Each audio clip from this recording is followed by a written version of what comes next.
Welcome to episode 20 of season 3 of Whole Lot of Wolves. We're your hosts. I'm Joshua Buckley. I'm Paul LePage. And back again in New York City, Mr. Alex Patakis. How's it going, Alex? Much better. How about you guys? Not bad. And joining us tonight, the president of the Bruno Lage fan club, Mr. Andrew Smith.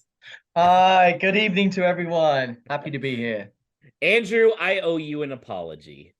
And why is that? Man, you called Bruno Lage from the start. You sat here when he was hired and were like, he's a fraud. And we were like, no, he's not. And then we looked good early on and you're like, no, he's still a fraud. You stuck with it. Me and Paul laughed at you, made fun of. You were right. Oh, God, that pains me. That's like I'm saying sorry. that's my wife. I'm Paul. sorry. Yeah, you were right, Andrew. So Andrew Smith from Whole Lot of Wolves, the Whole Lot of Wolves resident curmudgeon. How's it going, Andrew? It's going very well. Thank you for inviting me again. Appreciate the invite. So excited to be on board and looking to a great this evening. Okay, so we got to get this out of the way. Lopetegui, are you in or out? This guy, I'm sold. And okay, to be undefeated for 2 years, coaching the Spanish national team, something is very, very, very different. I like what I see. It's taking time. It will take time. But he's doing the right things. He's building his foundation. And once that house is built, gosh, we are going places. And you talk about feeling good. Paul, It was a 1-0 win over West Ham on Saturday. We had a huge crowd at Houston Wolves. There was excitement. Like, I really haven't felt this level of, like, just joy watching the club definitely all year. And it's just like Lopetegui's, he's got him playing. You can see the emotion in all the players. The players are playing hard. Paul, this is the team I fell in love with originally. What's it like for you as a Wolverhampton Wanderers longtime fan to see right now what's going on? It's good. It's night and day since the season started. And I was speaking to someone today, and it really just goes to show that World Cup break couldn't have come at a better time with a new coach. And as Andrew alluded to, everything that's gone on behind the scenes, all the infrastructure that's changing. I don't think we can expect that immediate click of the fingers and to be brilliant overnight. But from what's been done in such a short space of time, I think I'm fully on board on the Lopetegui Express. And I think let's get this season wrapped up. Let's hit that 40-point mark. I'll breathe easily after we get close to that. And then I think we can get excited going into the summer and building on the foundations that have put in place starting now. And Paul, it was a very important 3 points. We are out of the relegation zone as it stands right now. And it was almost a 6-pointer with a 1-0 win over West Ham. It was, and that was factoring in some of the other results as well in that mini post-World Cup table that we found ourselves a part in, of those 7 teams that are battling down there. So there were teams playing each other there. So it was a crucial Saturday to play a team that was near us, to beat them, to go above them, and ultimately be out of the relegation zone. For how long, we don't know yet, given the tough games coming up. But at any point you're out the relegation zone, it just eases that pressure just that little bit more. So the more you can stay out of it, the better. And that on Saturday was the traditional halfway point of the season. So if we're in 16th after the start that we've had, then I'll take it. We could kick on from here. Andrew, you're always one who's petrified about going down. And I think that's just the Wolverhampton in you. How are you feeling right now? Obviously, it's nice to be out of the zone, but Man City's the next game. So we could potentially in January back in the relegation zone. But what are your feelings now? What are the chances you think of Wolves staying up this year? Well, I think the players seem to be enjoying themselves. They are buying into the system, which is important. he's putting the pieces together. Everyone seems to be on board. Are we in trouble? No. Can we be in trouble? Yes. This is not an easy league. Any three can go down. But I think with the investment that's going on, the new players that we're going to talk about later that potentially could be coming in, the impact that they've made, and just to watch Podence on Saturday, it looks like he's actually thoroughly enjoying the game. and literally to see that for me is just huge.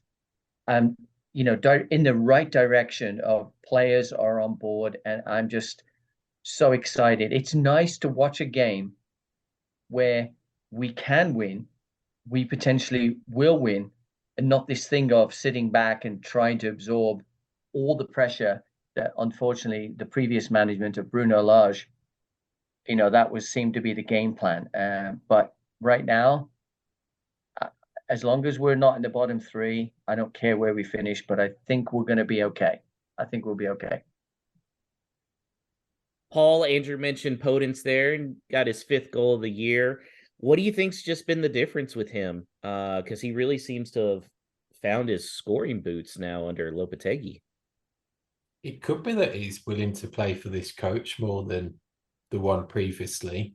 And I think with him, the big thing is finding some consistency, because he's often been a bit streaky form-wise and also injury-wise as well. So he's had a consistent period now of being in and around the team. And I also think he's got some, it may not be at the moment, but it could well be very soon that he's got some genuine pressure on his place now and the ability to start. So if that's raising his game and he's making that step up in terms of really genuinely fighting for his shirt and wanting to play, then that's all you can really ask for, that you got that level of determination and commitment amongst those types of players that can take his game up 5-10% more and get some output either through assists or goals. So he's been a bright spot in terms of, that's where we've actually seen some goal action this year. It's from him. And it was really nice on Saturday that it was actually it was a snap chance. It broke to him and he was in the right place at the right time. And I think that's often been missing, to have him find his best position, but do more damage in and around the box. And that's where he was. And it was a great finish. And it doesn't seem that we necessarily have those breaks when the ball just drops to you and it's up to the attacker to put it away. But that was presented to him on Saturday, and that's what he did. He can't ask much more than that. Have you enjoyed watching Podence the last few games, Andrew? Not only Podence, but the entire team seems to be in synchronization. They're hustling to the ball. The last 18 to 20 minutes, we've got to get out of this rut of trying not to lose and not trying to play to win. I think we've all seen that the last few games that we've played. Everton did it to us. West Ham did it to us. But if we can get past this rut and play, close to 90 minutes of this way we're hustling, I feel very confident that we're going to do okay. We're not going to finish in the top 5, but anywhere mid-table.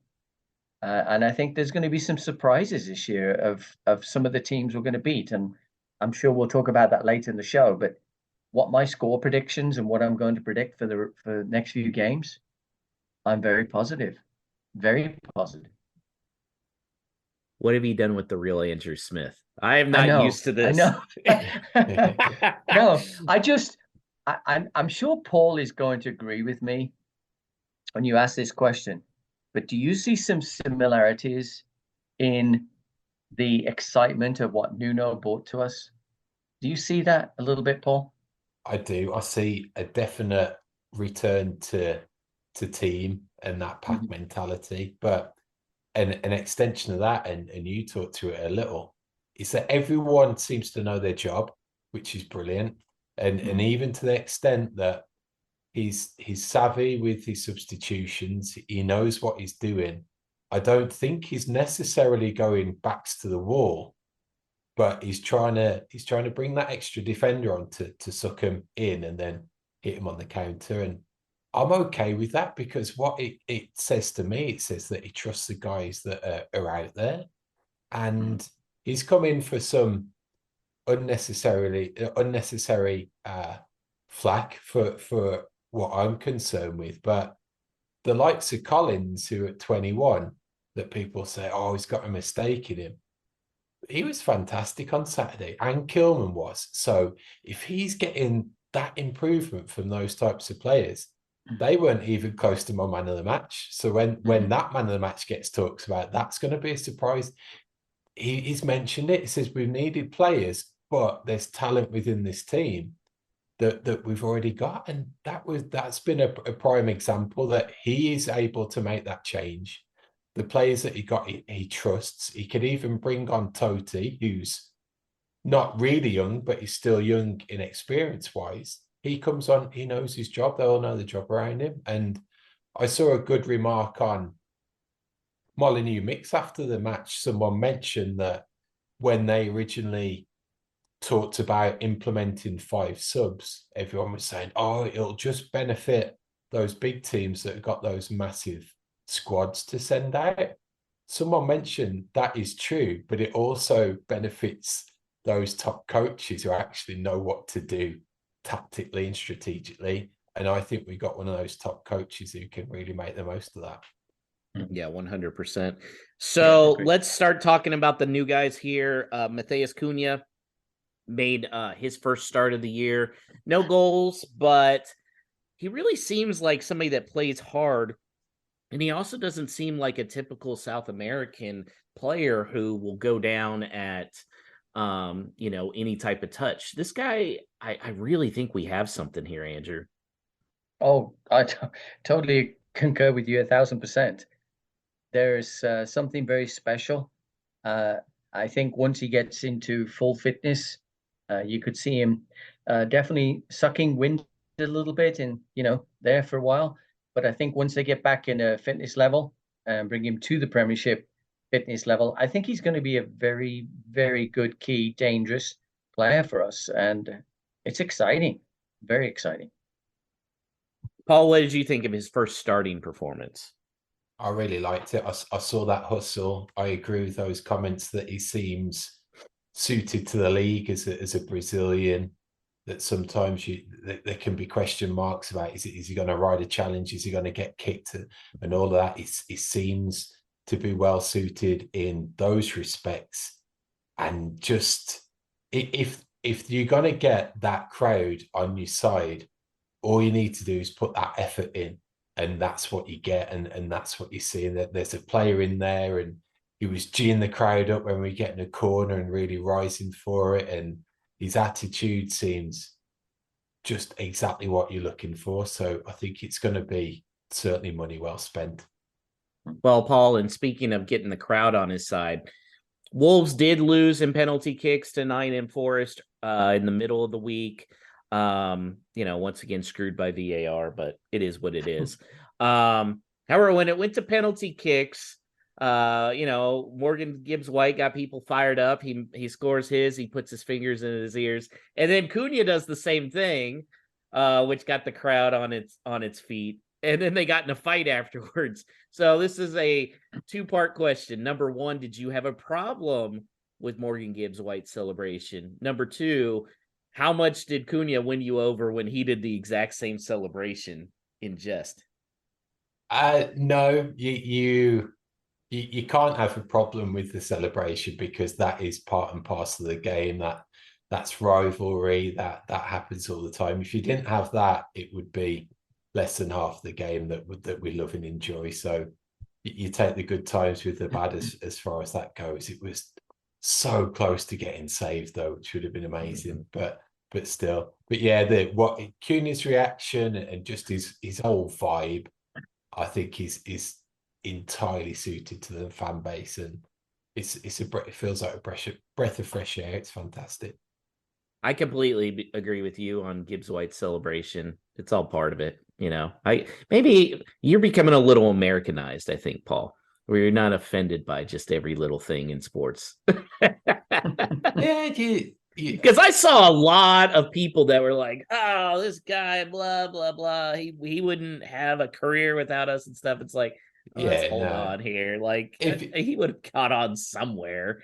If I was in the crowd, he'd have been having everything from me and vehemently so. So yeah, but you know what? You get it.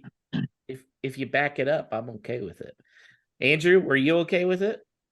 You know what, though, when you look at what Bolly did when he scored the goal and the maturity level between the two, somebody needs to grow up for sure.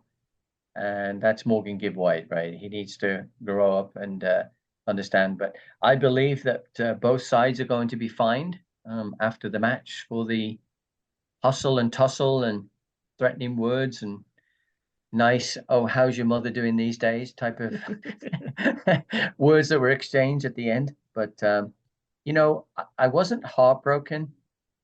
I think right now I'm focused on tomorrow.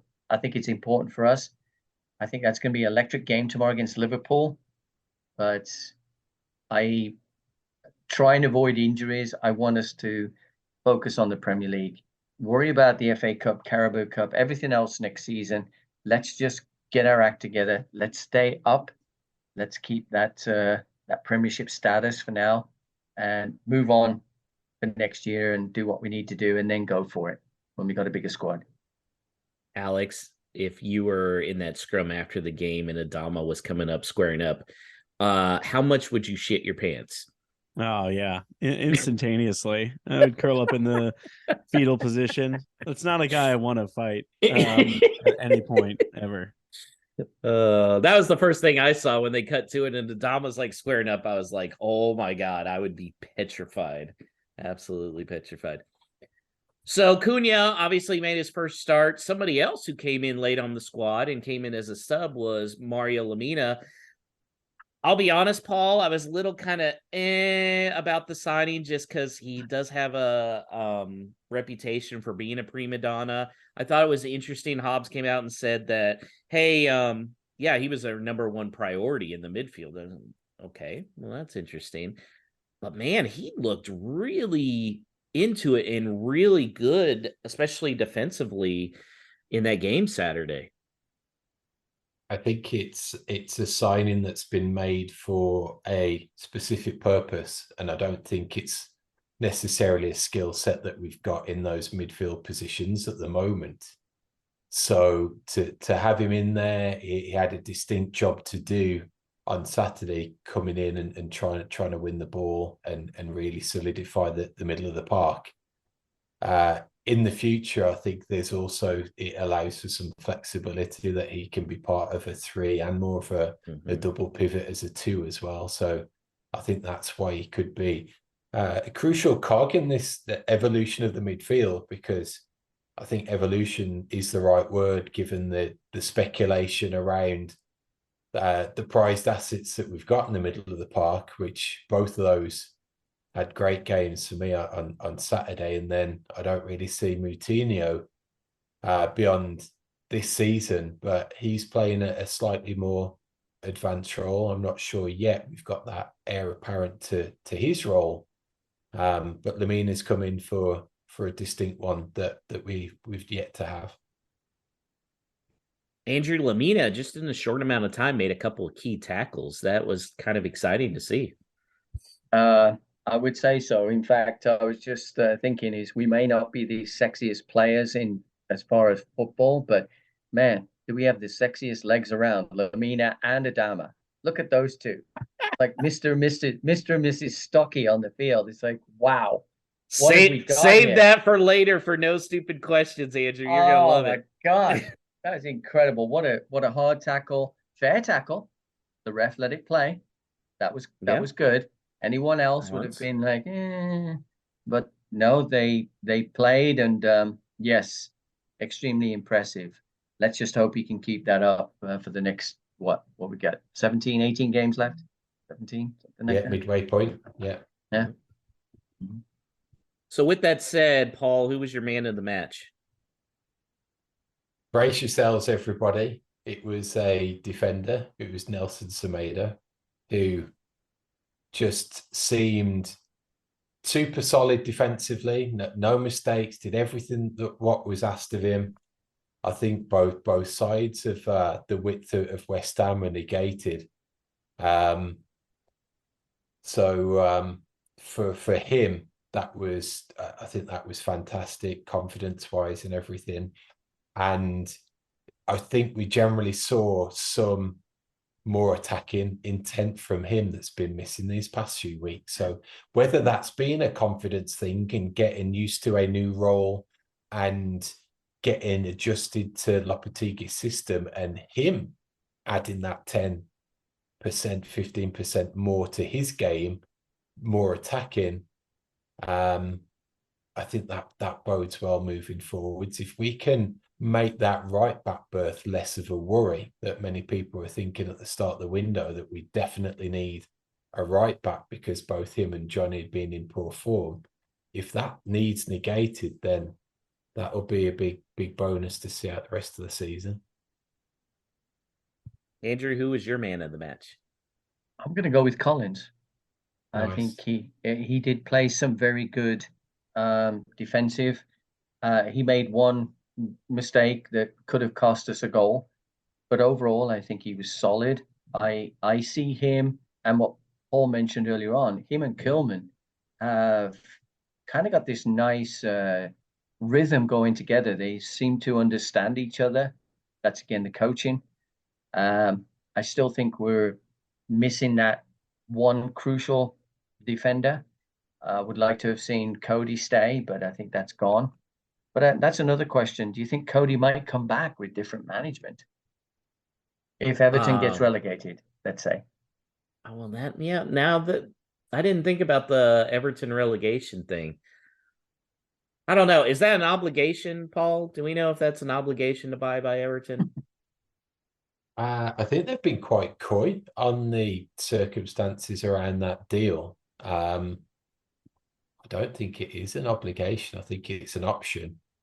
But even then, I think there's going to be, I get a feeling with these types of deals, that it's very easy for that permanent transfer to happen, even though it isn't disclosed prior.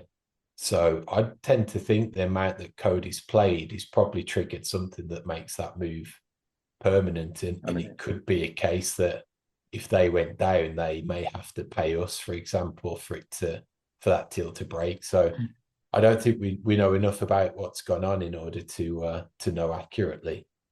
I'd love to have him back, just to have his presence. I think that would be nice. So what are you guys thinking now? The new signings are looking like they're coming in. Pablo Sarabia, that's a done deal. £4.5 million. Hot dog. That's awesome. João Gomez from Flamengo, he might be coming soon. Fabrizio Romano has said like it's a done deal, 17 million euros, which of course now everybody's looking at his highlight reel and like, oh my god, this guy's the best. Well, we'll see on here. Paul, what do you think about these two new incomings? I'm really excited by both of them actually, but for different reasons. I think with Sarabia, it's something again in those forward positions that we haven't got. And there's some versatility behind him, and just his stats and his body of work from these previous few seasons.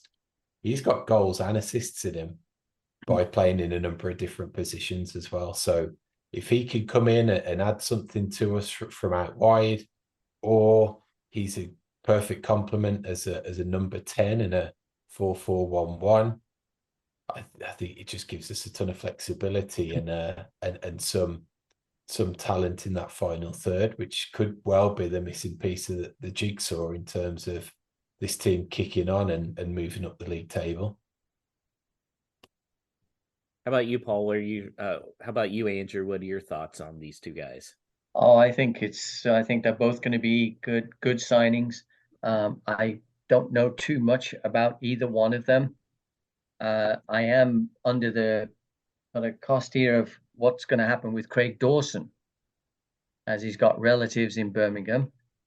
Are we going to pick him up I think that would be a good, solid defender, to be quite frank. I don't think he's as good as Cody, but I think he could keep both Kilman and Collins in line, and And Tody.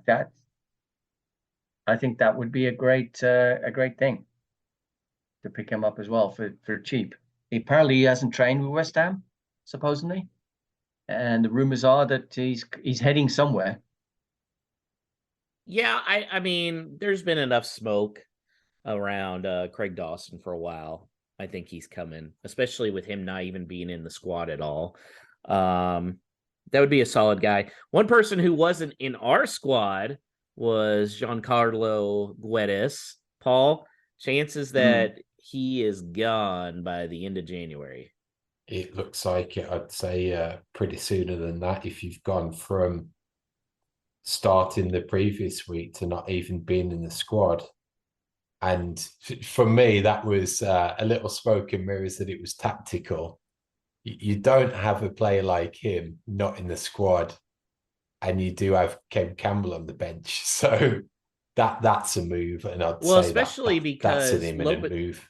Yeah, especially because Lopetegui has shown that he changes tactics on the fly. So say, well, it's tactical, man, all 5 of your tactics, he didn't fit in any of them. How do you think it hasn't worked out, Andrew? Guedes is poor. I think he's lazy. I think his fitness level is so. And Mr. Julian has seen something about Guedes either in training or something else that just maybe he's not mentally wants to be there. That has a lot to do with it. Perhaps he just wants to, get back to where's he come from? Valencia? We'll see. And Paul, it's not just about us finding outside help. Even though he had a rough into penalty kicks, he missed it against Nottingham Forest. Joe Hodges apparently impressed Lopetegui, and now they're talking contract extension, which is funny because I remember when Luke Kundle was the future of the Wolves midfield. I don't know now. I've really liked what I've seen of Hodge in that defensive midfield position. I think he's the one game that he really shone in was that Liverpool Cup game where he was excellent. And again, the possibilities there that was a distinct four, well, certainly two in the midfield with him and Neves. And you struggle to tell them apart at times, and they've really competed against their midfield. So that bodes well. When he's in his right position, he's a good player. I think we probably not no fault of his own, and not in a case that we didn't have the right player at the right time. But I think we dropped points against Villa when he came on in place of Moutinho in that type of game. That's not he's not ideally suited to that type of position. Centre midfielder, one of the two. In two defensive midfielders as a double pivot, I think we're going to do really well with him, and he could save us a good few million in the years to come. Okay, Andrew. So let's assume that we know Sarabia is coming in. Let's assume Gomez comes in, and Craig Dawson and Joe Hodge is signing an extension. Who do you think is going to be outbound besides Guedes? Who will be outbound? Well, I thought originally it would have been Collins. I thought was under the cusp there for a while. Don't you dare! Don't take my Nathan Collins away. But I think he's vastly improved. I mean, each week he gets better. Who's out? The only person I can think that would be maybe benched, and that's because of his age, is maybe Moutinho. And I think Moutinho may stay.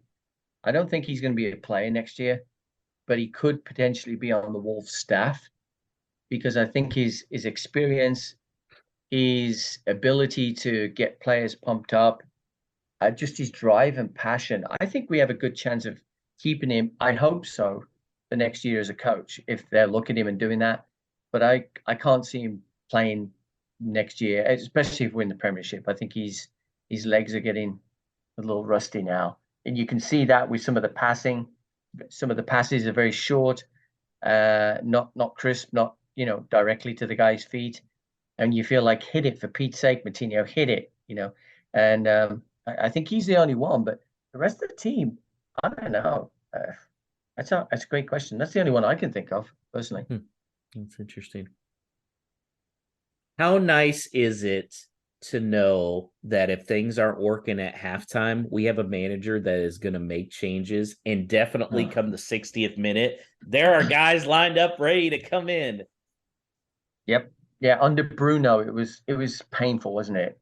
It was like, I've got a broken leg, and I'm going to continue to play on that broken leg until the 90th minute, and then I'm going to let someone sub in. It's just, it's a fresher breath air. It really is. It's refreshing. It's nice to see, and you know what? He's not afraid to make changes earlier than that.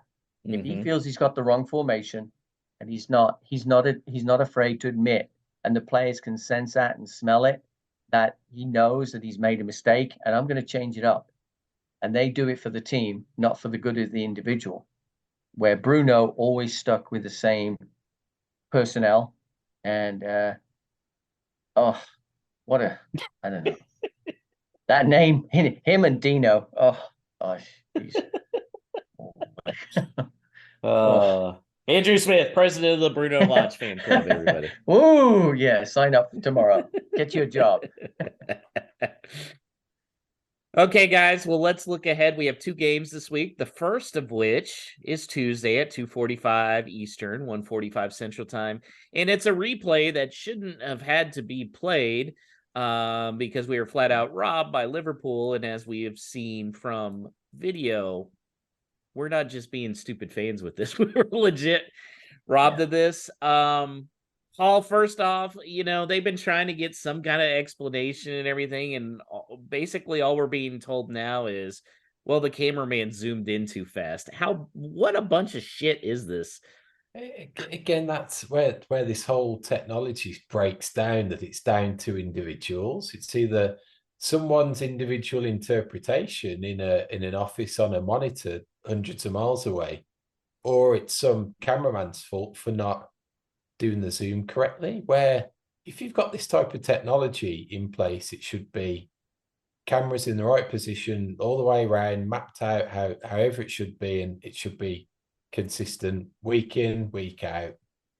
Grounds across the country all should have the same setup.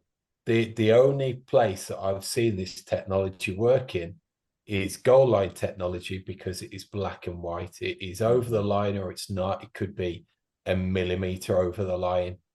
It's still a goal. And until they get that with offside, until it's consistent that way, even to the extent of Raul's goal on Saturday that was chalked off, what was that down to? The position of an elbow, was it? I loved how they zoomed out completely, and then they were like offside. Yeah. Again, it's just this game of ours is under threat from this technology, because it's not fit for purpose at the moment. And until they fix that, it's just got to be it's got to be better. It really has. Right. Well, especially they showed during the World Cup they have the technology. I mean, would you like to, Andrew, would you like to see that the technology that they were using for offsides calls in the World Cup, as frustrating as it was, because a lot of times it was just like literally a fingernail. At least we had a black and white there. Yeah, so I think this was one of the cleanest World Cups that I've seen. I think decisions were quick. Yes, time, the end of additional time was long, 8, 9, 10 minutes. But their decisions on the field were good. And a friend of mine came up with a brilliant idea that the FA should implement. I don't know if it's to do with visas or not. Why not have referees rotate from the European continent to play in the Football League and vice versa? Because is there a little bias there on some of the referees and the VAR officials?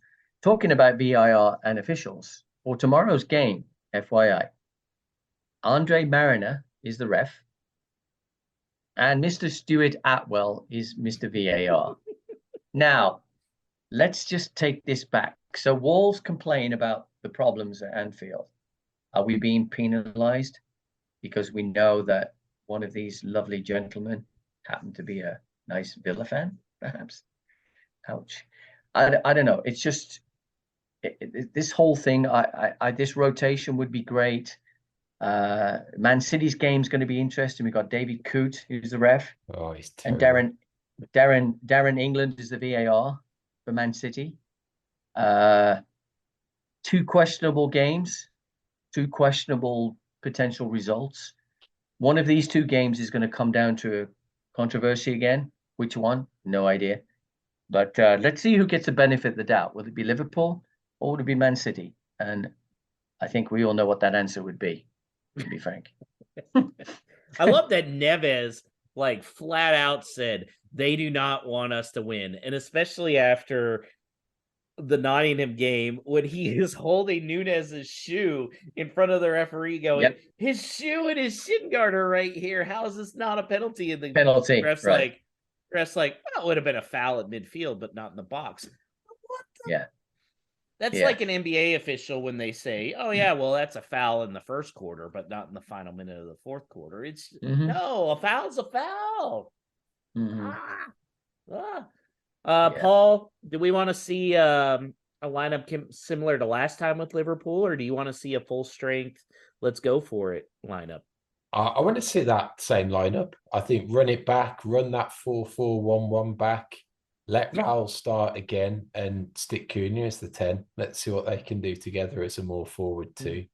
I like the flashes of him as the 9 on Saturday, Cunha, but I also like what he did out wide when he put that ball across in the first half that was just crying out for a number 9 to be there to put it in the back post. So if he's got to pick up those positions, like me and Chris Fisher was going back and forth last week, that what's his ideal position? I'd like to see what flexibility we got to utilise him in the best way. But yeah, play that 4-4-1-1, give Hodge a start again, give Neves, put him and Neves in, stick out Nuri wide and start Adama and see what trouble they can cause. How about you, Andrew? No, I think Paul nailed it. I think what was shocking was that Liverpool had such a fantastic lineup in the first game, and I thought, wow, we're chucking this one. I looked at the lineup, I thought, man, we're going to lose like 4-1, and then I watched the game and I thought, wow, we're really sticking it to Liverpool, and it was refreshing to see. And yeah, did we win that game? Clearly, no doubt. But I think what Paul just said, go with a very, very similar lineup. He might tweak a few things to throw him off a little bit, put Adama in as a starter. Why not? Go for it and see what happens. But fingers crossed we don't get any injuries or tweaks and knocks and bumps, that we can stay healthy for the rest of the season. But the good thing is we've got some depth coming in.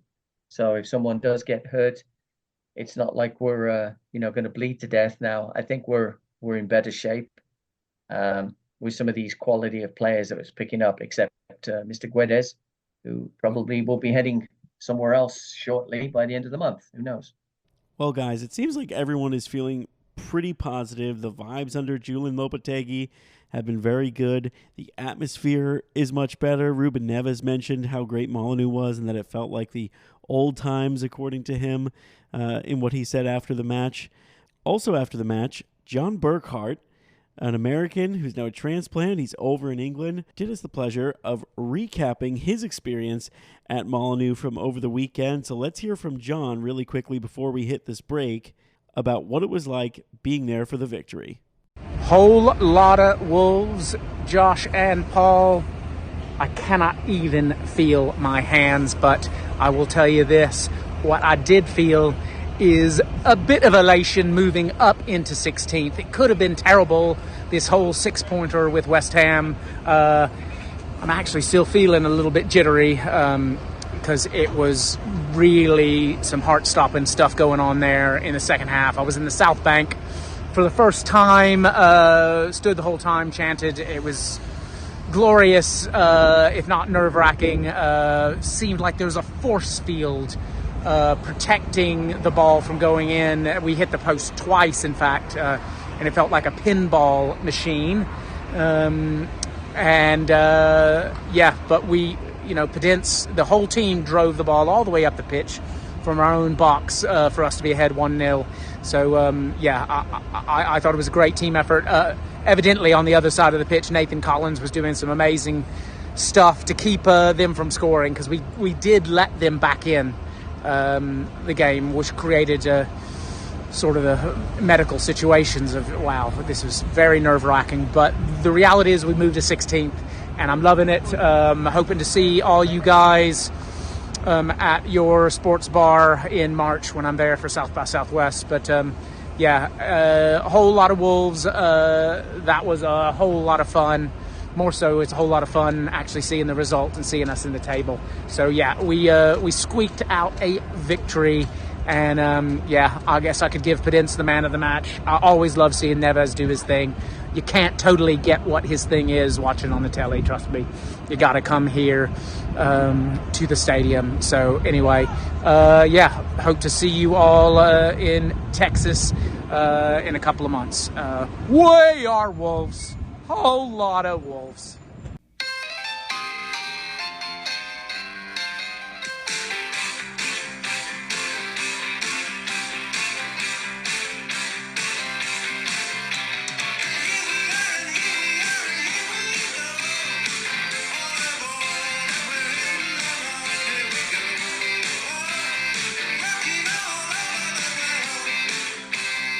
Paul, joining us are our first ever rival team guests from season 1. It is Mulv and Joey from Noisy Neighbors podcast. Hey, fellas. Guys, thanks for having us. how's it going? Yeah. All right, lads. How we doing? Yeah, good.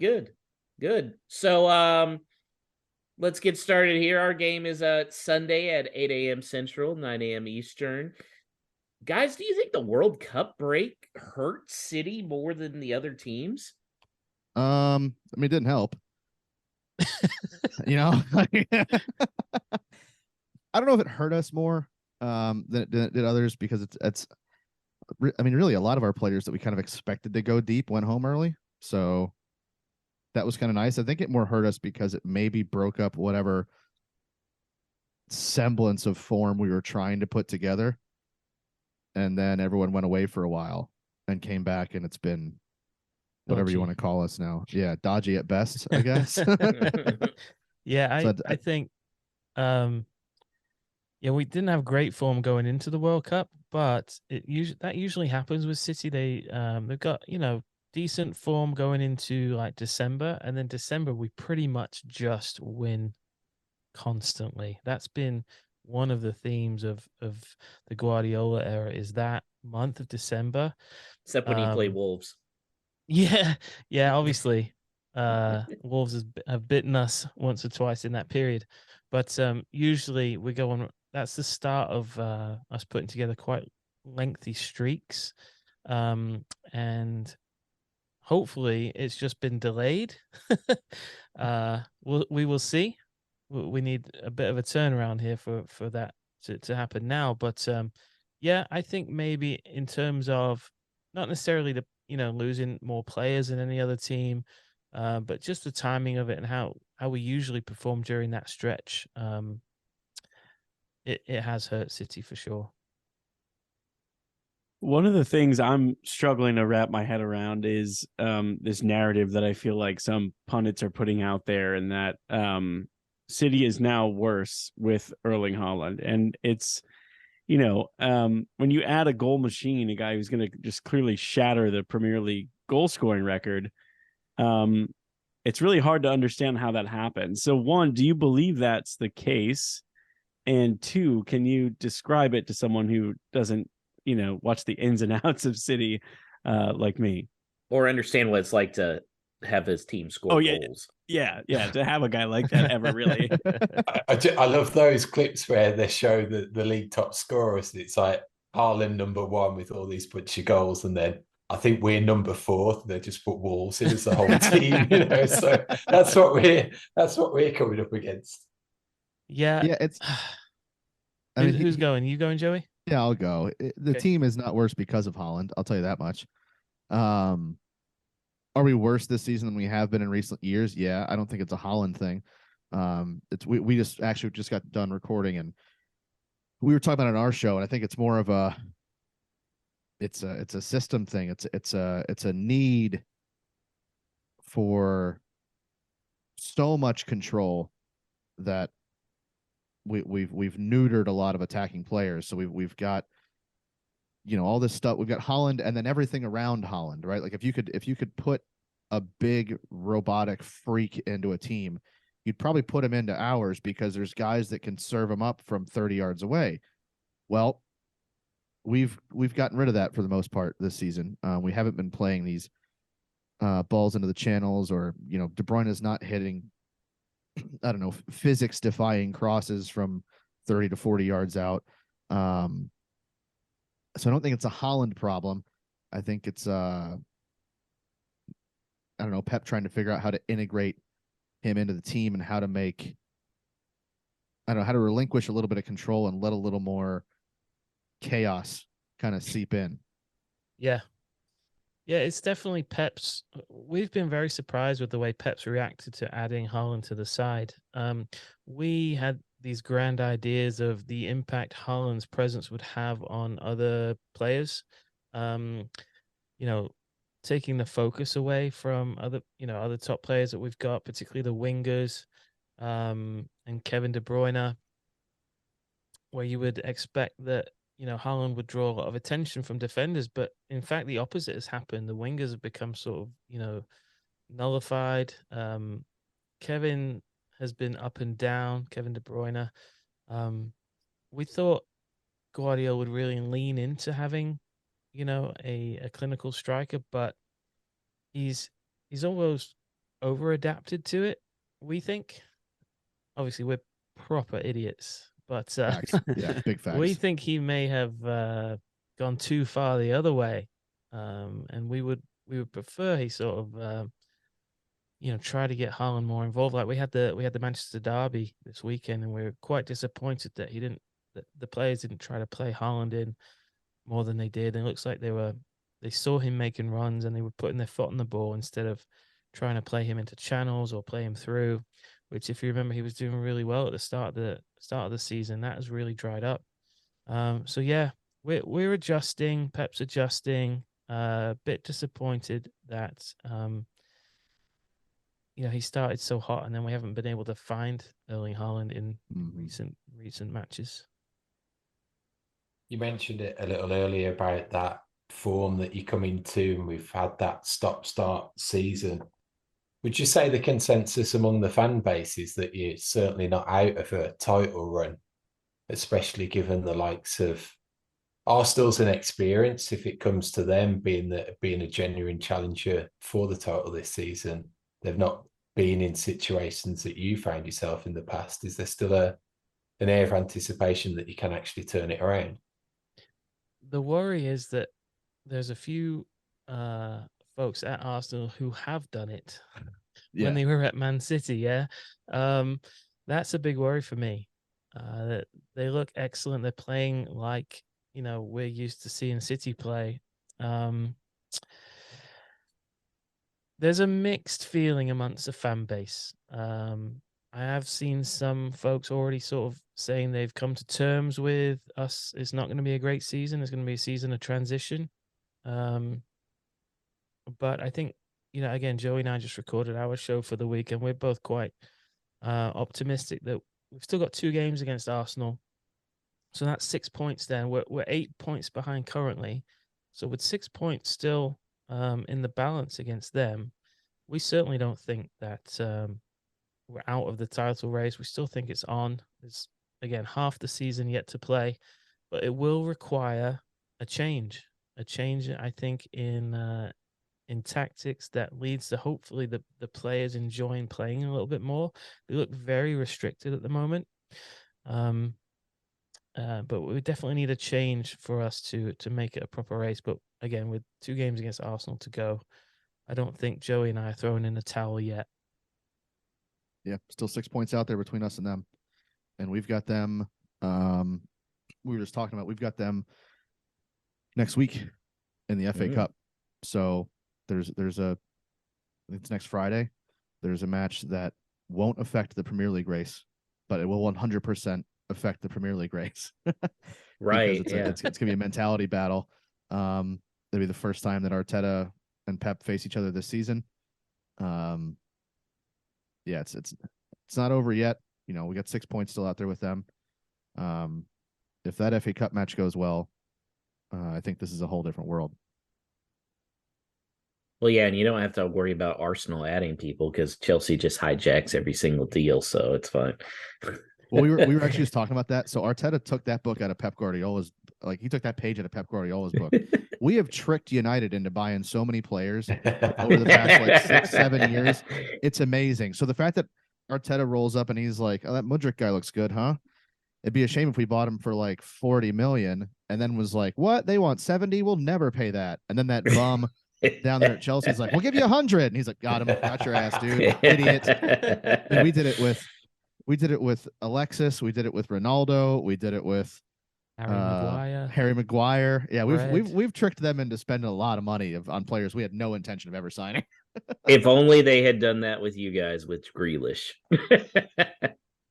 We quite like Grealish. Yeah, I like him. Okay. Yeah. Okay. Yeah. No, the jury's out on Grealish in our fan base for sure, but we think he'll come good. Okay. We quite like him as just a dude. So yeah. Vibes guy. Well, and looking to Sunday with the rotation that you guys, because you guys have a game during the week against Spurs and then us on Sunday, who do you imagine starting in there? Is Grealish one of those guys? Because he is always a pain in our ass. Probably. It's Ederson. Like first names are always Ederson and Rodri. So Ederson in goal. Rodri will be the 6 in midfield. After that, I don't know. Take a bunch of names and throw them against the wall. So probably, I mean, I could see Rico Lewis coming back for that one. Maybe at right back. A young right back that has looks quite promising. Yeah. So we think Kyle Walker's going to start against Spurs on Thursday at right back. So it'd probably be Rico at the weekend. Center backs going to depend on if John Stones is fit or not. Ruben Diaz is still out, but we've got Stones, Laporte, Ake, Akanji. Any combination of any of those guys, I'm pretty good. And we do understand that that's too many of those those type of dudes, and we're gonna have to sell one at the end of the season. Like we get that. Like we've definitely overstocked there. So if you guys end up, if you find a spare 50 million laying around, just give us a shout. We'll do some business. Yeah, that'll happen.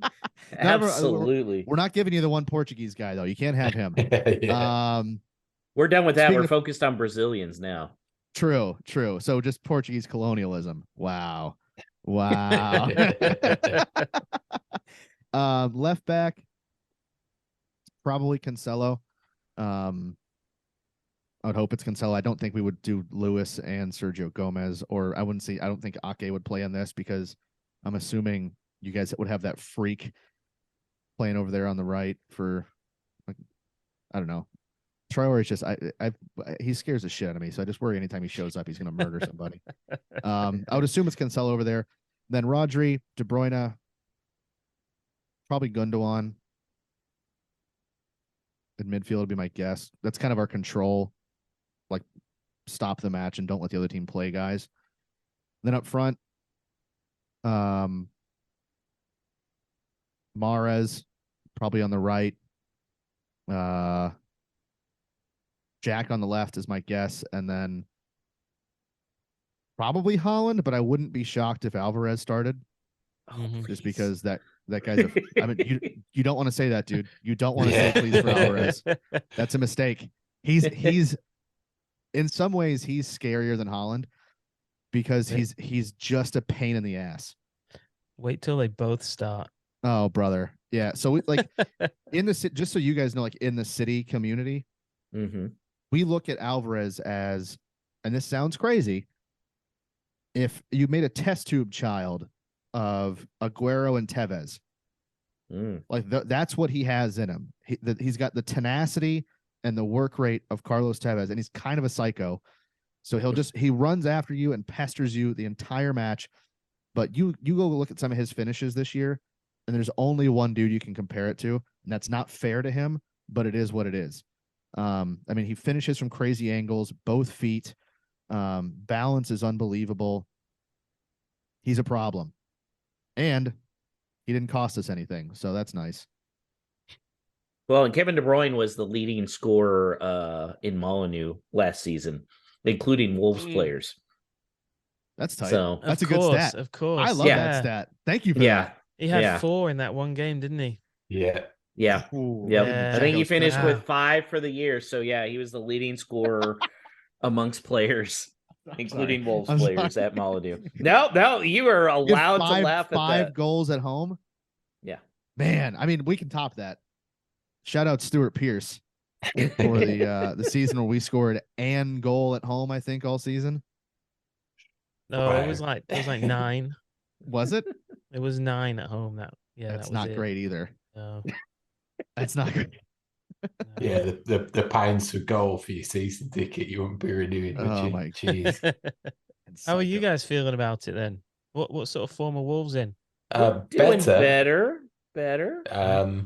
I think that the flip side for us is that World Cup break was perfect. Get the new coach in who had a good look-see before we finished, and then he had all those weeks to work with the team that was there, and there was still a decent nucleus of players, regardless of the ones that went away, and when they came back in there, they fitted in pretty well. So it's not been a click of the fingers in that it's an instantly recognisable different Wolves team, but it's a gradual turning in the right direction, and the definitely green shoots. I think we'll be okay. So describe the scenes when you beat Everton. That's a good case in point, because if there was one thing to put a stake in the ground and say that something's different, it was backs against the wall on Boxing Day away, the first game back after the restart, and you soak up all that pressure and you literally win it with the last kick of the game against a rival who's going to be down there. So a big thing for us at the moment is that battle of the post World Cup break. It's those 7 teams that were down there at the cutoff, and now that we've come back, I think we're joint top with Notts Forest, who've got the joint same amount of points. So if we top that, then the season, job done, and I think everyone will be happy. I was driving to Alabama that day, and as a very responsible driver, I've totally had the video playing on in my and I was driving through downtown Jackson, Mississippi, and I don't know how I didn't sideswipe like 5 different people when Aitner scored that goal. It was just like it was amazing. No, it stuck in my head. I think that's the last time I've watched Wolves play, and it was fantastic. Who do you guys think has had, like, which player do you think has had either the biggest, I guess, turnaround since Lopetegui came on, or who has just become like the best for you guys since Lopetegui got there? Because I know it's much different than what they're. It's gotta be Podence. Okay. We've seen Adama actually playing defense, which has been good. And our center backs have been playing better, but Podence has to be top on there, right, Paul? It seems to have grasped what the coach wants, and he was forever try and take a bump and win the free kick and throw the toys out the pram if he didn't get it, and we haven't seen any of that since Lopetegui's come in. So if he's a disciplinarian when it comes to that, I think it only bodes well, because Podence is the one player that's got genuine skill and can beat a man with a move that you don't know how he did. He's got that low center of gravity, and his footwork's fantastic. So if he can be in and around the right spot, which hopefully this team's designed around, then he can do well the remainder of the season. But I think across the board, he's just made it more solid, and we haven't had a new defender yet. There's talk of bringing a centre back in, but he's managed to make us look tighter and more disciplined with the defense that we've got. So I think that bodes well moving forward, that you've seen a uptick in form from a bunch of players. No one's been majorly stand out, but that 10%, 15% improvement across the board's been marked. Mm-hmm. I would also just nominate the guy that Pep Guardiola called the best midfielder in the world, even though it was probably just some mind games in that Champions League tie with Sporting, and that's Matheus Nunes has been like out of this world. Yeah. Good player. He looked like a guy that was going to be just like one of the worst purchases of all time for Wolves under Bruno Lage, because he was just playing him so out of position. And sometimes great players, when you play them where they're meant to be played, it's incredible. It really is. All of a sudden, it's like that 40-something million pounds is like a bargain, and we'll probably make money on him when we sell him off to you guys or Liverpool or whoever it is next year. So, your midfield is tough, but he's really outclassing a lot of other midfields he's been facing lately. Where are you guys at on Diego Costa? He came in. Okay, so let's do as a player first, and then we'll do as a person. He's washed up as a player. As a influence in the locker room, I think he's been really good. Believe it or not. Yeah, I see your face, Joe. Yeah. There's another word I use to describe him often, and it starts with the same letter as his last name. I think it's been quite unfair for him, because he's obviously past his prime, and he wasn't playing in a top league by any stretch, and he hadn't played for 6 months or whatever it had been. I think if we've had him for the role of coming off the bench for that last 20 minutes and just being a pain in the backside, you'd have been really glad for that, and a great player to turn on to ask for that type of role, and what his fitness and conditioning would have probably allowed. What we needed was someone to come in and play 90 minutes and score, and he's just he hasn't really. I could probably count the chances that he's generally had on one hand, and he's missed a couple that the old Costa would have buried. And obviously, he's not in the type of team that will put the chances on the plate for you like that Chelsea team did that he was a part of. So I think it's been a little unfair on him to have him in and around the squad. You know, that strong Portuguese, Spanish contingent, Portuguese speaking with Cunha coming in. I think that's helped, and it's been a character, and the reports that you hear from behind the scenes say that it seems pretty sound, and he's a decent guy to have around. So take that for what it is. Would you guys like to hear Joey and I's rendition of your theme song? Yes. So a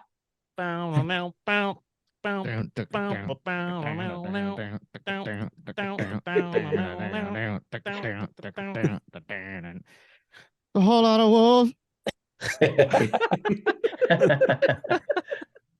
think not much different went into that actual recording. So yeah, it's $5. You could well gotten put expensive over the past year. You know what I mean? Yeah. I think you could peep yourself out on Canva to write podcast introduction songs, and you do quite well. So, brilliant. I know you guys have like a whole other show to do. Just real quick, who should City be worried about the most? Is it Podence? No. Who would City be worried about the most? I think Adama will stick it to City. He does always show up for the City games. He does. I really hates us. I don't think he'll start though.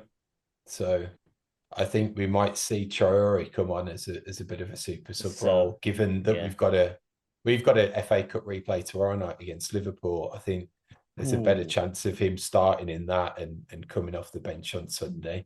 It's a tough back to back. Please knock them out. Please. Yeah. If you could just do us a solid. Yeah. If you could hammer them. Or actually don't.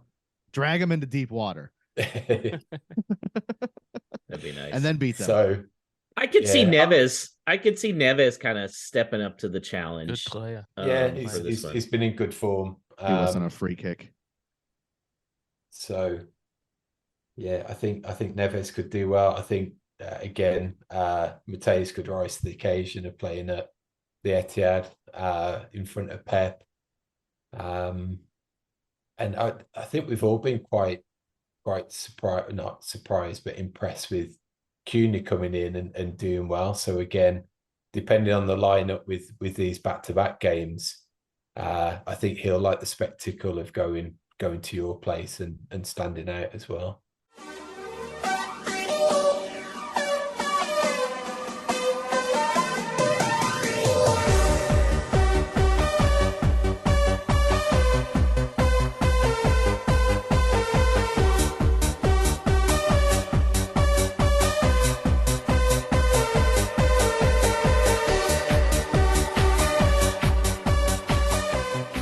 All right, and thanks to Mulv and Joey from Noisy Neighbors Podcast for joining us, as always. As I said, Paul, our first guests ever.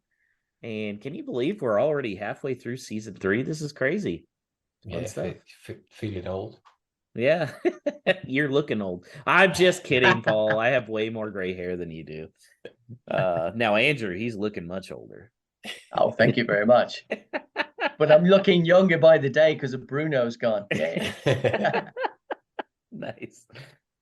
So we were kind of hearing what City's plan was for the upcoming game.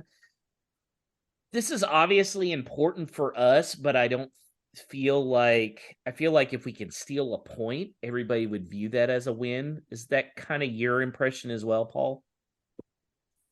Kinda. I'm looking at the bigger picture and bringing in that Liverpool home game in the league the following week, though. So if I was going to say out of those two, positivity wise, you might say if you don't lose both of those, you get 2 draws. You probably take that. But I think the position that we're in and what momentum can do, I'm willing to take a defeat in one if I can win the other. So I'd rather have 3 points from having one loss than 2 points and not losing and keeping a run going. So there's something about it. On Sunday, I could kind of see us coming away with a draw, but I'd be okay if you were able to give me 3 points against Liverpool the following week to take a spirited defeat.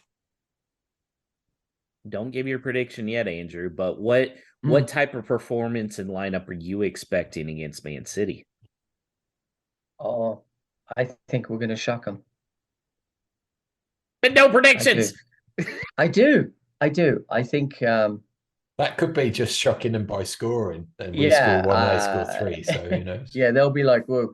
No, I think there's this instilled now of no fear. We are the wolf pack. You just see it different.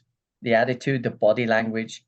There's some guy on over the weekend on YouTube. He does some podcast, and he's a psychology PhD, and he says you can just see it immediately in the body language, the difference, the changes, the difference in the players, the way they're just focused. It's like, okay, we got a goal against us. Let's not, don't cry wolf. We're fine. Let's move forward. But if we could, what Paul said, I think if we could get 4 points from City or Liverpool, that would be great. And I think we'll get it. I think we'll get a point or more at Man City. I think we'll draw or win. And don't be surprised we don't do a double on Liverpool. They're down right now. They are hurting. And if we could get 4 points from 2 out of 6, I'd be happy for sure. We'll see. All right, so we'll enter on our official predictions here, but let's look at the standings real quick. I pulled out the 1-0 Wolves at West Ham. You did as well, Paul. And so now, Paul, I have reclaimed first place. Our guest spot is second. But, Paul, you are up to third. You are out of relegation zone. Yay! That's right. Couple more 16 signings. Points. Yeah, you have 16 signings in. Now, I will say, Alex is only 1 behind, and he's picked 6 less games than you. So, a lot of games in hand here. A lot of games in hand. But won't get them back, but whatever. So the guest, Andrew, is in second place, one behind the lead. So let's hear what you got here. You said against Liverpool on Tuesday. Who do you got? From a score perspective, Mm-hmm. I'll go 2-0. Wolves? Yeah. 2-0 Wolves. I'm not used to this Andrew Smith. I know. I bumped my head on the way up the stairs. What's wrong with me? Alex, what do you have? I'm gonna say a win as well. I'll go 2-1. And I actually think the competitive juices might prevent Lopetegui from putting out some more kids. Like, I don't think we'll see Hodge. I don't think we'll see Lembakisa.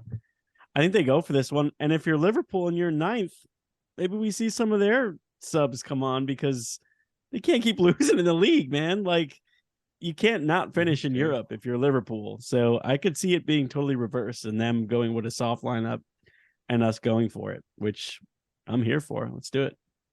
And then Klopp complaining about something. Paul?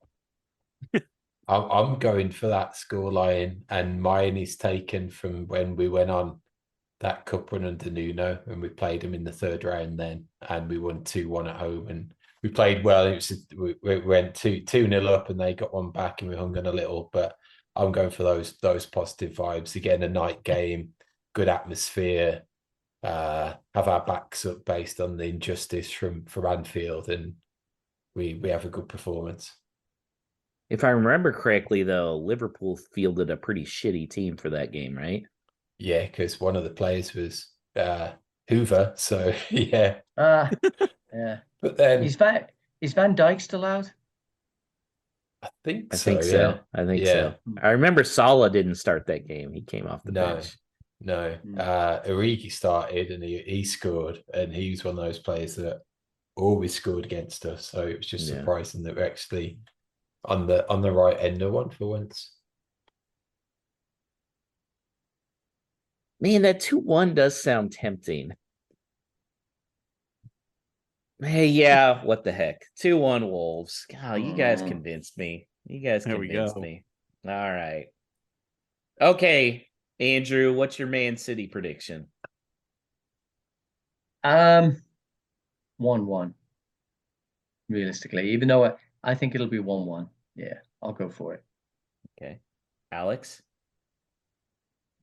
I'm not there yet. One of the things that our friends earlier said about their control midfield they're going to throw out. City don't have, like, Liverpool can't control games because they just don't have a midfield that could compete with ours.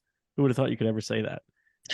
City does. So I'm going to say 3-1 City. It just feels so inevitable with Haaland. Like, until they stop someone like that, I won't believe that they can, but I'm hoping I'm wrong. Paul? I'm in a spirited defeat. I think we're going to show up well.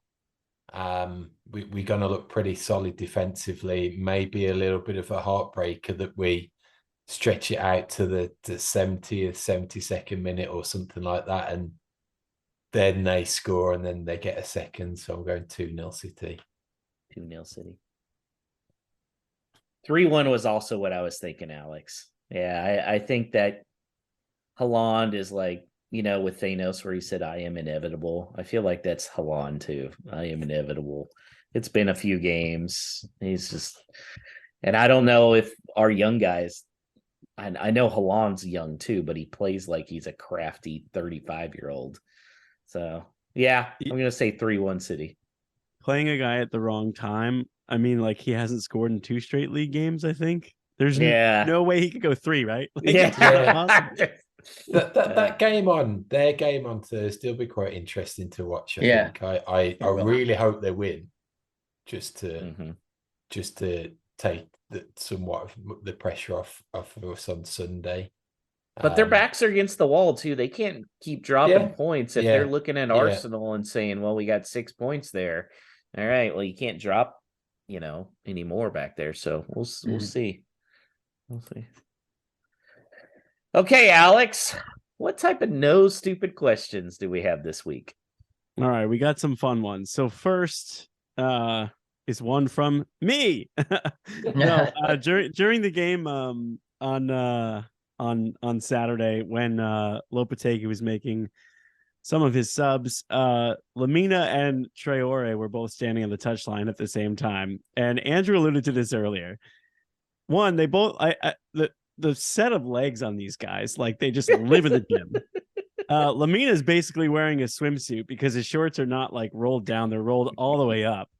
And they both have like this bleach blonde hair. And I tweeted out, they just look like a WWE tag team. Like they look like they're about to come in and win the tag team championship and start jumping off of ladders and just like kicking ass.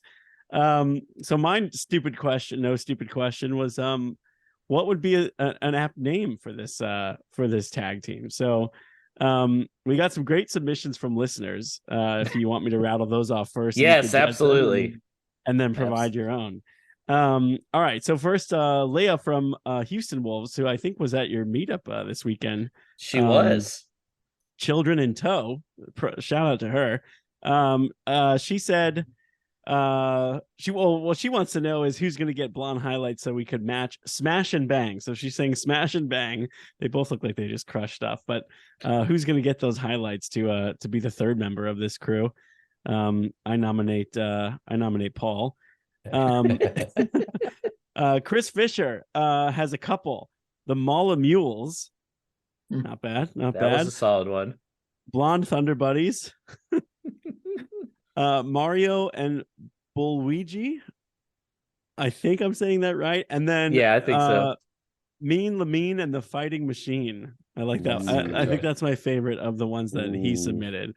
So we get some strong ones there. But what do you guys got? Paul seemed to have one all set to go. Let's hear it. I'm going retro. My wrestling tag teams. Mine's along the era of the Rock and Roll Express or the Legion of Doom. Mine is the Well-Oiled Machine. Oh my God, that's brilliant. That's good. That's brilliant. Stop the count. Stop the count. That's it. Mic It's drop. over. It's done. It's done. Yeah, no, that's really good. And also, if you're Lemina, think about oiling up those legs if you're rolling up the shorts. I mean, you may as well. Andrew, did you have one? No, I just wrote one down. I thought maybe the blonde tree trunks. I don't know. I mean, yeah. That's about as creative as I can get. Wolves, I feel like, have some of the more muscular players in the league. Unless I just think that because I watch them so much, but like even Podence, for a guy who's 5'6" or whatever he is, his thighs is something else. Yeah. And these guys look like they're just deadlifting all the time. Like actually, Wang's got some thighs on him too, doesn't he?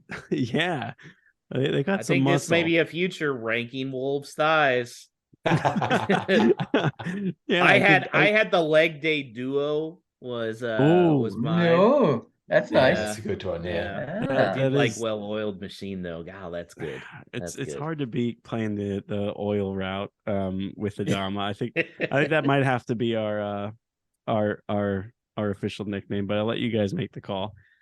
And it's great when they both come off the bench together too. It does feel like they're entering the ring, you know? Right. And they both probably won't be like full-time starters, especially if Sarabia comes in. Yeah. Well, we were actually talking during the meetup. It's like, well, shit. Now we got to pay attention to two blonde guys. Yeah.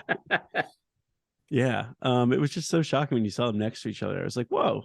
Similar haircuts and everything. All right. Kind of going off of some of these themes that have been going on for the past couple shows. Chris Fisher also nominated No Stupid Question, which said, will Josh be getting a Brazilian wax for Cunha and Gomez, or a French manicure for Lemina, or go running with bulls for Sarabia? Because you're not giving up the kidney for McKinney. So what are you going to do? What painful thing are you going to endure? I mean, I don't know where this Brazilian wax. It's not like we got Neymar here, folks. Yeah, I don't necessarily think a 21-year-old this warrants that. But maybe a manicure. I don't know. Okay, so here's what I decided, and I said this when I was walking out. My wife, out of the bar Saturday, my wife called me a moron, which isn't the only time she's ever called me a moron. So here's the deal, Alex. If Adama signs a contract extension with Wolves, I will dye my hair blonde. There we go. That's a great compromise. Yep. And we will do it on the show. Wow. We'll get it recorded. I will dye my hair blonde if Adama resigns. Wow. See? And my wife was like, "You're an idiot," and well, I am. So that's good content too, which is good because I don't think we could tweet out a video of you getting a wax. I mean, look, let's be honest. If I get a Brazilian wax, like Wolves better be flying me out to Molineux for a game. Like, come on, what other fans are getting a Brazilian wax? Yeah, or sign some other, maybe another Brazilian, like anyway, okay. Where were we? Wow. Yeah, let's get Ederson and then we'll talk. Yeah. Okay. Stu says, if the club started selling Lopetegui inspired turtlenecks, how many would you buy? I love this question. And Wolves are definitely into marketing. I have 100% fully expect turtlenecks here, Paul. So there's some work in progress back in the West Midlands. I've got Mum and Dad LePage on the case to dig out a photo from the mid-90s when I was about 14 with curtains in my indie phase. And the Wolves did a range including turtlenecks.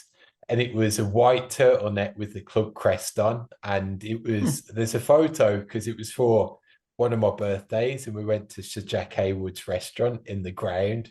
And that was the photo that it's from. So there may be a surprise in the next week or two where we actually dig out an official Wolves turtleneck. Wow. That's content right there. That's Alex. cool. Yeah. Keep your eyes peeled at WLW Pod on Twitter. We will be tweeting that out. Wow.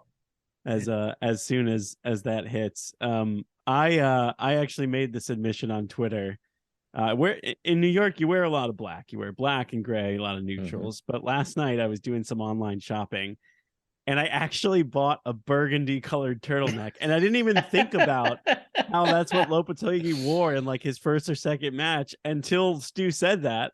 And I was like, wow, this guy's like got this subconscious like power over me. Like I'm so bought in that I'm like doing these things without even actively thinking about it. So he's got some style. It's much better than the tracksuits that Bruno was wearing. I know Andrew's probably glad to see that those are no longer. See, it's gonna be 80 degrees in Houston tomorrow, so turtlenecks, like, there's not that much room to wear turtlenecks out here.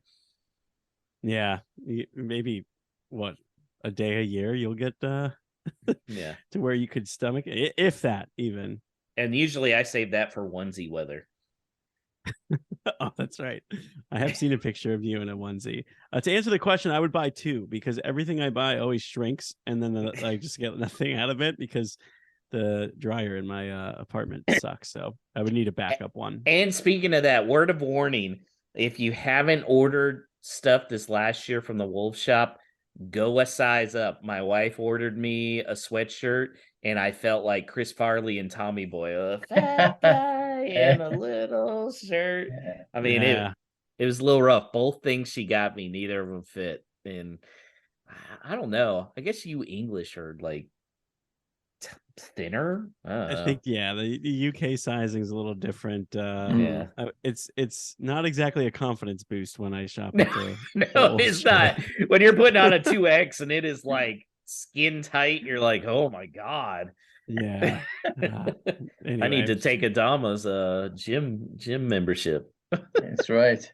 All right, couple more. Charlie Foxtrot on Twitter asks, if we do manage to stay in the Premier League this year, which three other teams would you like to see get relegated, and which three teams would you like to see promoted? This is a great question. Yeah, that is a great question, Paul. I've answered this already to friends that I've got back home from where I used to live. I came out immediately and said I'd like to see Southampton relegated, Bournemouth relegated, and Liverpool relegated. So I don't think the third one's going to happen. But, I don't think so. I can't. That's the one remaining distinct piece of hatred I've got in the league. I think so. They can stay. Andrew, how about you? Southampton, Bournemouth, and Everton. Oh, Everton's a good one. Yeah. I want to see Everton just suffer. They deserve it. I and also then promoted. really Promoted? Yeah, promoted. Yes. Well, I have a neighbor that's from Burnley, so I'll root for Burnley, and they're at the top right now. I would like to see Middlesbrough, and the one team I would love to see come back up is Blackburn Rovers, because Blackburn Rovers and Burnley in the Premiership would be a very good rival just across town. But Blackburn, I always remember Blackburn in the 90s, before they were in their Premiership, their cool jersey that was split, different colors, very cool. And I just thought it was the coolest strip. So that's my 3 coming up. Okay. Mine to be relegated. Definitely not Leeds. As a US fan, I feel like we need Leeds to stay up. So I would also say Southampton and Bournemouth and Everton as well. Yeah, Everton, shoot them down, man. Actually, no, instead of Bournemouth, I would love for West Ham to get shot down too. I like these bigger clubs to get just I do knocked actually down want Forest to stay up to rinse them for more Morgan Gibbs White money as well. So yeah. I was gonna say nobody put Forest in there, huh? Even after the little tussle. And I like it. As for the ones I'd like to see promoted, Burnley's boring. They are going to get promoted, but I don't want that. If I had my choice, I would say Sheffield United. I don't mind them. Fine. Sunderland got a little place in my heart after the Netflix series, especially seeing what a dumpster fire they were for so long. And I think there's going to be a lot of people that disagree with me here. I want to see West Brom Albion come up because I love rivalries. And we only got the Wolves West Brom rivalry during COVID when things were all weird. Like, I want a full-blown West Midlands. Let's go. Bring them up so then we can send them down again. That's what I want. Okay. Paul, you didn't give yours, Paul. What are your 3? Well, I did have to, when I pulled the league table up earlier to look at it, I had to look twice that they'd got back into the playoff places, where I think prior to Christmas I looked and that they got rid of Steve Bruce and they were languishing in the bottom 3. So they're on a tremendous run, and with Daryl DK USA. Yeah, if they don't, I think Stu, I saw on Twitter, mentioned that either today or yesterday, that if they don't go up, that's certainly a player I'd be looking at direction-wise. It'd be good to see how he finishes out the season. But I can't see past Burnley not getting promoted again. And all these teams, there's a lot of the yo-yo sides at the moment. Like they're about Sheffield United, Watford are always there or thereabouts. Burnley, we can't get anything at Turf Moor, so that's what gets me about them coming back up. But I think it's a really good call about Sunderland, because that is a proper footballing part of the world in England. Them and Newcastle, we talk about rivalries. That's exactly the same. So to have them as a big team, big stadium, I wouldn't mind seeing Sunderland back up there. So you don't want the shit up there? I'd take it. I'd be the same as you. Cause I just want to smash them as well. That I want to put all of that 5-1 bullshit to bed. Like, just how long are they going to keep on bringing that one up? We need something. We need to show them who's boss. I want to know Alex's answer to that question. I was gonna say it is. I don't know if it's just us being American, but it's scary how we both think so similarly. I was actually hesitant to say it. I didn't know that you could say you would want West Brom to come up, but I was gonna say I want like some of that nastiness, because like Villa's not really a derby, that's not really like, and we don't really have that alternative. I was gonna say Sunderland because of the documentary. So And then I just have a friend who's a Middlesbrough fan, so that was gonna be my third team instead. And then I want Forest going down. I want Everton going down because I'm tired of the narrative that they never have. They should have went down last year. The other one I don't really care. I mean, maybe Southampton, but Yeah. it's a decent place to go. I don't feel like it's terrible. Yeah, maybe send Bournemouth back down. Poor Bournemouth. Why not? They're just there. All right. Final no stupid question from Mike Allen, who says, if Neves goes in this window, do you think we can stay up? Number one, there's no way he leaves this window unless somebody gives us like 80 million. I just don't see it. Number two, yes. I think they could stay up. I think leadership wise, they'd miss him a lot, but I think they could stay up without him. But it won't happen. Let's not try. Paul, what do you think? I think there's got to be so much. It's got to be an absolutely ridiculous deal for even to consider it. I think, and even to the extent of him, I think he's so much part of the club that he wouldn't even cross his mind. He'd be like, I'm gonna see it out. I'll keep him up and then we'll move on to pastures new. So I can't see it myself that this summer, this window, potentially in the summer, but then you hear, well, they've been that blown away by what Lopetegy's done that he could stay on. So who knows? That'd be fantastic. But the one thing from getting excited and watching far too many clips of Brazilian youngsters off of YouTube's highlight reels is that when you watch some of Gomez playing, the amount of times he drops back to become that third centre back, which is exactly what Neves is doing. I think we're struggling for Coutinho's heir apparent, but I think Neves' heir apparent's on a flight from Brazil right now. Yeah, I agree. Andrew? Actually, what I'd like to see is that you mentioned dyeing your hair blonde. Oh, God. Should Adama stay up? If Neves signs a 2-year contract and we stay up, I think we keep both of them. I think you should dye your hair gold. Gold? Okay. Yeah. I'm why not? Why not? So what's the deal there? Both of them have to sign contract extensions? Let's say they both sign and stay. We stay up. You can go and we'll do it on the show. Done. Go do your hair gold. Done. Not yellow, Done. not blonde, gold. Gold. Okay. As soon as you were talking about Neves, I started thinking, I have a really good friend who's a hairdresser.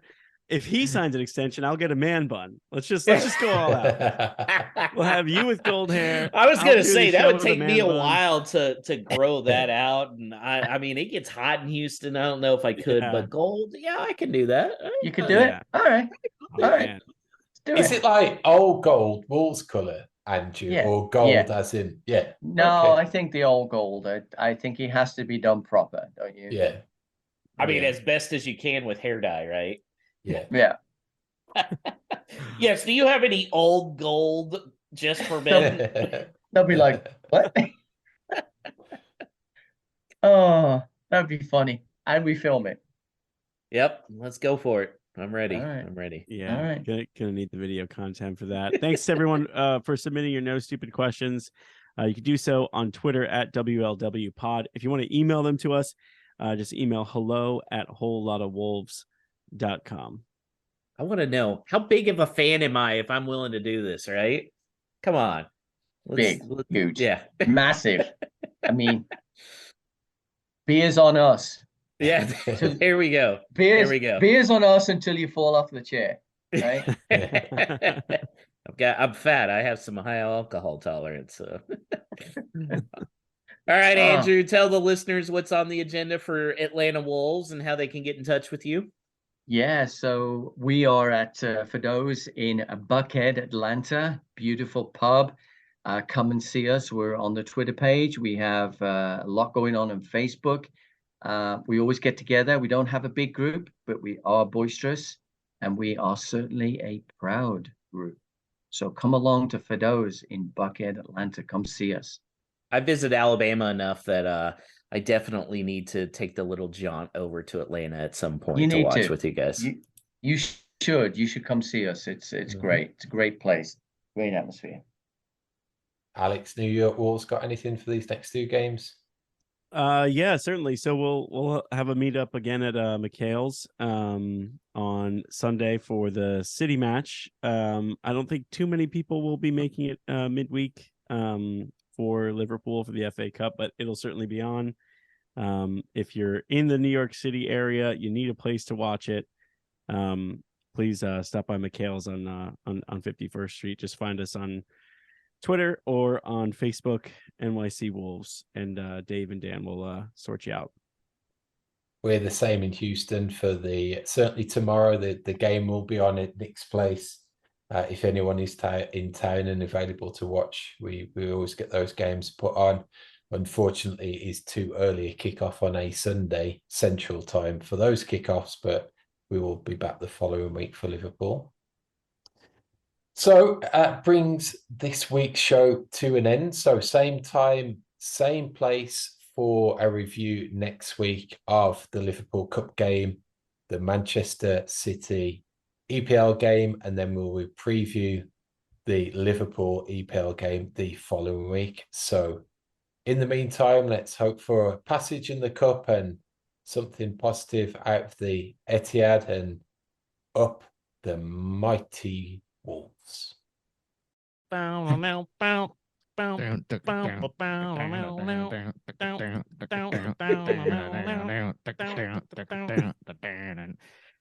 whole lot of wolves.